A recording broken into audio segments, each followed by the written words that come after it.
Hundreds of thousands of Allstate customers across California are about to pay even more.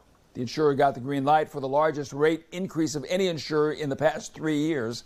Liz Gonzalez breaks down how much more homeowners will be paying and what consumer advocates say we should all be doing about it.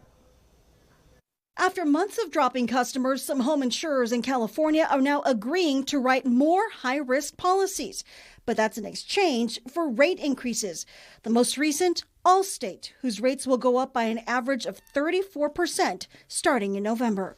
We have seen some unexpected cost pressures over the last few years. We've all seen it in the grocery store with inflation, higher costs of goods, higher cost of transportation and labor.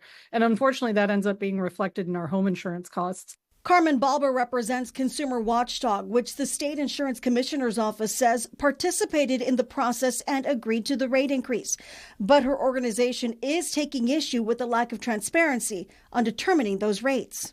Some homeowners will actually be seeing a little bit of a decrease, while others are seeing massive rate hikes. And the insurance company and their private modeling firm would not let us look inside the algorithms that made the decisions about who pays more and who pays less. That means we have no way to verify. For example, Allstate's 346 customers in Madera's 93637 zip code will see rates rise just shy of 25%. The 266 customers in the 93635 zip code in Merced are looking at a nearly 23% increase.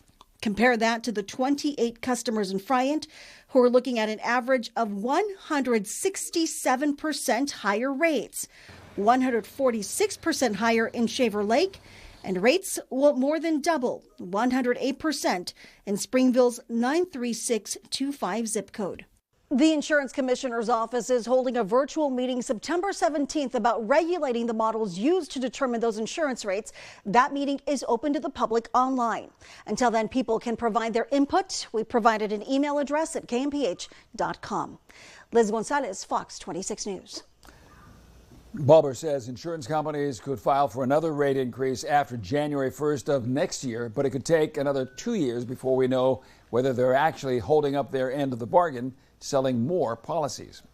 Allstate isn't the only one looking for higher rates either. Earlier this summer, State Farm filed a request to raise rates by 30% for homeowners and 52% for renters.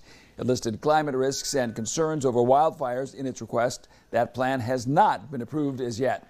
Meanwhile, auto insurance rates in the state are also up. A new study by the Los Angeles Times finding the annual price of full coverage will cost you nearly 30% more than it did last year.